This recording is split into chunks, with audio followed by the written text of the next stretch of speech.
नमस्कार, आप सभी का एक्सप्रेस न्यूज हिंदी में स्वागत है। तो चलिए जानते हैं आज की दिन भर की बड़ी खबरों को। पहली बड़ी खबर की बात करें तो किसान आंदोलन का 109वां दिन। किसानों को गर्मी से बचाने के लिए सिंघू और टिकरी बॉर्डर पर बन रहे हैं पक्के घर। बुजुर्गों के लिए एसी और कूलर लगेंगे।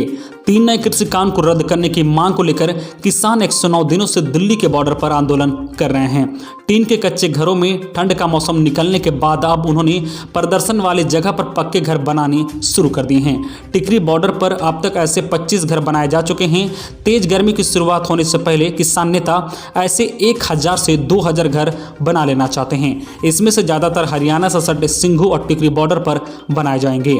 किसान जो है सोशल आर्मी के नेता अनिल मलिक ने बताया है कि हम बॉर्डर पर उतने ही मजबूती घर बनाएंगे जितनी मजबूत किसान भाइयों की इच्छा शक्ति है। हमें भरोसा है कि सरकार को एक दिन सभी कानून वापस लेना पड़ेगा, लेकिन लंबी लड़ाई लड़ने के लिए हमें जो है प्रदर्शनकारियों की सुविधाओं का भी ख्याल रखना होगा।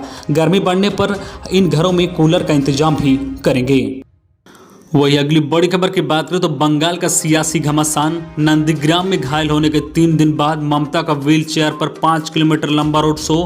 कहा जख्मी शेर ज्यादा खतरनाक होता है। तृणमूल कांग्रेस की प्रमुख और पश्चिम बंगाल के मुख्यमंत्री ममता बनर्जी ने रविवार दोपहर व्हील चेयर पर करीब 5 किलोमीटर लंबा रोड शो किया है। नंदीग्राम में घायल होने के बाद यह उनका जो है पहला चुनावी कार्यक्रम था। इस दौरान ममता के समर्थक एक नारा लगाते रहे, भंग पाए खेला होबे, टूटा पैर से खेलेंगे। बंगाल की सियासत में इन दिनों खेला होबे शब्द काफ़ी इस्तेमाल हो रहा है। 10 मार्च को नंदीग्राम में जो नामांकन के बाद प्रचार करते वक्त ममता के बाएं पैर, सिर और सीने में चोट लगी थी। बदले हालत में जो है ममता समर्थकों ने नया नारा गढ़ दिया है। इस दौरान ममता ने भी कहा है कि घायल सिर ज़्यादा खतरनाक होता है। वही बीजेपी के जो है मुख्य चुनाव अधिकारी को एक पत्र लिखा है। इसमें बीजेपी की तरफ से मुख्यमंत्री ममता बनर्जी की ट्रीटमेंट हिस्ट्री सार्वजनिक करने की मांग की है। बीजेपी ने लिखा है कि सच्चाई को सार्वजनिक करना आवश्यक है, जिससे आगे इस तरह की नाटकीय घटनाओं से जो है वोटर्स के साथ धोखा ना हो पाए, उनके वोट का हेरा फेरी ना कर सके। पार्टी के सीनियर नेताओं और समर्थकों की भीड़ के साथ ममता ने दक्षिण कोलकाता में जो मोरिया रोड पर गांधी मूर्ति से जो है मोर्चा शुरू किया। 1 घंटे चले रोड शो के बाद जो है ममता ने हाजरा में रैली की। उन्होंने कहा कि मुझे रोकने के लिए नाकाम कोशिश की गई है। मैं टीएमसी के लिए व्हील चेयर पर ही पूरे प्रदेश में प्रचार करूंगी। मैंने अपने जीवन में कई हमले का सामना किया है, लेकिन कभी भी जो है किसी के सामने जो है आत्मसमर्पण नहीं किया है। मैं कभी जो अपना सिर नहीं झुकाऊंगी। ममता ने बताया कि डॉक्टरों ने उन्हें सलाह दी थी कि आज प्रचार के लिए ना जाऊं, लेकिन मुझे लगा कि यह रैली करनी चाहिए। मेरा वोट की वजह से हम पहले ही कुछ दिन गंवा चुके हैं। और उन्होंने कहा कि वह रविवार की शाम से जो है दुर्गापुरा के लिए रवाना होगी। उन्होंने कहा कि चुनाव के समय विपक्ष के नेताओं के भाषण सुनते हैं तो सरकार के भ्रष्टाचार के किस्से सुनाई पड़ते हैं, मगर हमारी सरकार ने 5 साल में ऐसी सरकार चलाई है कि विपक्ष भी हम पर भ्रष्टाचार का आरोप नहीं लगा सकता है। आज हम यहाँ पर आने वाले असम विधानसभा चुनाव में अगली सरकार किसकी बनेगी, इसके निर्णय के लिए आए हैं। कुछ ही दिनों में आप सभी को जो है 5 साल असम का जो है शासन किस पार्टी और किस व्यक्ति के हाथों में रखना है वो तय करना है। असम में आने वाले विधानसभा चुनाव में आपके पास 2 विकल्प हैं। एक तो विकल्प है नरेंद्र मोदी और जो है सर्बानंद सोनोवाल के नेतृत्व वाला भाजपा, वह जो है असम गण परिषद का है। और दूसरा विकल्प है राहुल गांधी जो है बद्रुद्दीन में जो है आजमाल के नेतृत्व का है। वही अगली बड़ी खबर की बात करें तो ममता के घायल होने पर बड़ी कार्रवाई। चुनाव आयोग ने ममता बनर्जी के सिक्योरिटी इंचार्ज को सस्पेंड किया। पूर्व मेदिनीपुर के एसपी और डीएम भी हटाए गए। पश्चिम बंगाल के सीएम ममता बनर्जी को नंदीग्राम में लगी चोट के मामले में चुनाव आयोग ने रविवार को बड़ी कार्रवाई की है। ममता की सुरक्षा के लिए जिम्मेदार उनके सिक्योरिटी इंचार्ज विवेक सहाय को पद से हटा दिया गया है। चुनाव आयोग ने उन्हें सस्पेंड कर दिया है। पूर्व मेदिनीपुर के एसपी परवीन प्रकाश और जो डीएम विभू गोयल को भी हटाया गया है। परवीन प्रकाश सस्पेंड किए गए हैं। आयोग ने पुलिस को मामले की जांच के आदेश दिए हैं। अगली बड़ी खबर की बात करें तो ममता के घायल होने पर बड़ी कार्रवाई। चुनाव आयोग ने ममता बनर्जी के सिक्योरिटी इंचार्ज को सस्पेंड किया। पूर्व मेदिनीपुर के एसपी और डीएम भी हटाए गए। पश्चिम बंगाल के सीएम ममता बनर्जी को नंदीग्राम में लगी चोट के मामले में चुनाव आयोग ने रविवार को बड़ी कार्रवाई की है। ममता की सुरक्षा के लिए जिम्मेदार उनके सिक्योरिटी इंचार्ज विवेक सहाय को पद से हटा दिया गया है। चुनाव आयोग ने उन्हें सस्पेंड कर दिया है। पूर्व मेदिनीपुर के एसपी परवीन प्रकाश और डीएम विभू युगल को भी हटा दिया गया है। परवीन प्रकाश सस्पेंड किए गए हैं। आयोग ने पुलिस को मामले की जांच के आदेश दिए हैं। पुलिस से इसकी रिपोर्ट 31 मार्च तक मांगी है। चुनाव आयोग ने कहा है कि Z+ सुरक्षा हासिल व्यक्ति को सुरक्षा देने के लिए तैनात किए गए विवेक सहाय अपनी प्राइमरी ड्यूटी पूरी करने में नाकाम रहे।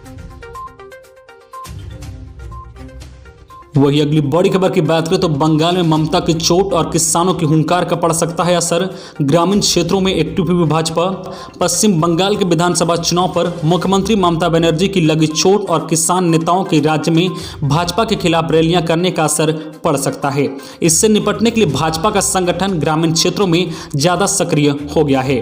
परोक्ष रूप से राष्ट्रीय स्वयंसेवक संघ भी उसकी मदद कर रहा है। इन दोनों मुद्दे का असर ग्रामीण क्षेत्रों में ज्यादा हो सकता है। इसलिए भाजपा वहां पर जमीनी संवाद और संपर्क बढ़ा रही है। तृणमूल कांग्रेस को देश के विभिन्न राजनीतिक दलों, समाजवादी पार्टी, राष्ट्रीय जनता दल, राष्ट्रवादी कांग्रेस पार्टी का समर्थन भी मिल रहा है। इससे इधर हाल की 2 घटनाएं भी महत्वपूर्ण है, जिसमें से एक मुख्यमंत्री ममता बनर्जी को नंदीग्राम में प्रचार के दौरान लगी चोट और दूसरी दिल्ली में कृषि कानून को वापस लेने की मांग कर रहे किसान संगठन का राज्य में भाजपा के खिलाफ जाकर चुनाव प्रचार अभियान शुरू करना शामिल है। यह दोनों मुद्दे इस तरह के हैं जो पश्चिम बंगाल के ग्रामीण क्षेत्रों में तृणमूल कांग्रेस को लाभ पहुंचा सकते हैं और भाजपा को नुकसान। सूत्रों के अनुसार इससे निपटने के लिए भाजपा नेतृत्व ने अपने संगठन को ग्रामीण क्षेत्रों में ज्यादा सक्रिय किया है। वही अगली बड़ी खबर की कि सियासी चोट पर चुनाव आयोग कहां थोड़ा, क्या बंगाल में उल्टा पड़ेगा दीदी का दावा। ममता को लगी चोट के मामले में चुनाव आयोग ने फैसला सुना दिया है। पश्चिम बंगाल के मुख्य सचिव अलापान बंदोबस्त, विशेष पुलिस पर्यवेक्षक विवेक दुबे और विशेष पर्यवेक्षक अजय नायक की रिपोर्ट पर चर्चा करने के बाद चुनाव आयोग ने अपना फैसला सुना है। चुनाव आयोग ने माना है कि नंदीग्राम में ममता बनर्जी के साथ हादसा हुआ था। ममता पर किसी भी तरह के मामले को चुनाव आयोग ने नकार दिया है।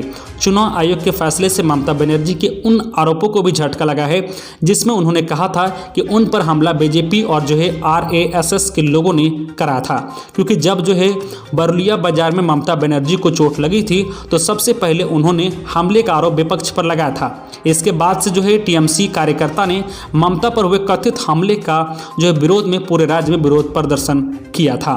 घटना के बाद नंदीग्राम के लोगों ने ममता बनर्जी का विरोध किया और कहा कि ममता बनर्जी ने नंदीग्राम की जनता को बदनाम किया है। मीडिया में यह भी खबरें आई कि घटना स्थल पर एक पोल था जिसके कारण उनकी कार का गेट बंद हुआ और उन्हें चोट लगी। वही अगली बड़ी खबर की बात करें तो 4 राज्यों के लिए बीजेपी की लिस्ट। बंगाल में बाबुल सुप्रियो टोलीगंज से चुनाव लड़ेंगे। मेट्रो मैन श्रीधरन पालकक्कड़ से मैदान में उतरेंगे। भाजपा ने रविवार को पश्चिम बंगाल के तीसरे चरण की 31 में से 27 और चौथे चरण की 44 में से 36 सीटों के लिए उम्मीदवारों का ऐलान कर दिया है। उम्मीदवारों के नाम का ऐलान करते हुए भाजपा नेता अरुण सिंह ने बताया है कि केंद्रीय मंत्री बाबुल सुप्रियो भी विधानसभा का चुनाव लड़ेंगे। सुप्रियो को टोलीगंज से टिकट दिया गया है। एक्टर यशवंत गुप्ता को चंडीलता से मैदान में उतारा गया है। अरुण सिंह ने बताया है कि संसद लोकेट चटर्जी चुरचुरा विधानसभा सीट से चुनाव लड़ेंगे। वही तृणमूल छोड़कर भाजपा में आए राजीव बनर्जी को भी टिकट दिया गया है। अर्थशास्त्री अशोक लहरी अल्पिरोध टिकट दिया गया है। अगली बड़ी खबर की बात करें तो 28 जून से शुरू होगी अमरनाथ यात्रा। 56 दिन चलेगी बाबा बर्फानी धाम की यात्रा। अखाड़ों को भेजेंगे न्योता। पवित्र गुफा तक जाने के लिए हेलीकॉप्टर की सुविधा। लगातार 2 साल की मुश्किल के बाद इस साल अमरनाथ यात्रा पूरे 56 दिन चलेगी। 28 जून से शुरू होकर यात्रा 22 अगस्त तक चलेगी। 2019 में यात्रा बीच में ही रोक दी गई थी। 2020 में कोरोना के चलते सीमित यात्रा हुई थी। खास बात यह है कि इस बार सभी अखाड़ा परिषदों और आश्चर्य परिषदों को यात्रा के लिए विशेष न्योता भेजा जाएगा। साथ ही श्रीनगर से पवित्र गुफा तक हेलीकॉप्टर सुविधा भी यात्रियों को उपलब्ध होगी। यही नहीं, यात्रियों का दुर्घटना बीमा भी मौजूदा 3 लाख से बढ़ाकर 5 लाख कर दिया गया है। इस बार रोजाना प्रति रूट 7500 की जगह 10,000 यात्रियों की अनुमति दी जाएगी। यात्रा के रास्ते पर जो है अस्थायी आश्रम और जो है विश्राम स्थल, हेल्थ केयर सेंटर और जो है कम्युनिटी किचन बनाने पर भी विचार हो रहा है। वही अगली बड़ी खबर की बात करें तो असम और बंगाल दौरे पर गृह मंत्री अमित शाह बोले, हमारी सरकार ने असम से आतंकवाद और आंदोलन को खत्म किया है, हम जो कहते हैं वो करते हैं। गृह मंत्री अमित शाह रविवार को असम और पश्चिम बंगाल के दौरे पर थे। सबसे पहले उन्होंने असम के जो है तिनसुकिया में रैली को संबोधित किया। उन्होंने कहा कि 5 साल पहले हमने असम आने पर कहा था कि एक बार पूर्ण बहुमत की सरकार दीजिए, असम में हम आंदोलन और जो है आतंकवाद को समाप्त कर देंगे। 5 साल के बाद असम में ना आंदोलन है और ना आतंकवाद है, शांति के साथ जो है प्रदेश में विकास हो रहा है, हम जो कहते हैं वो करते हैं।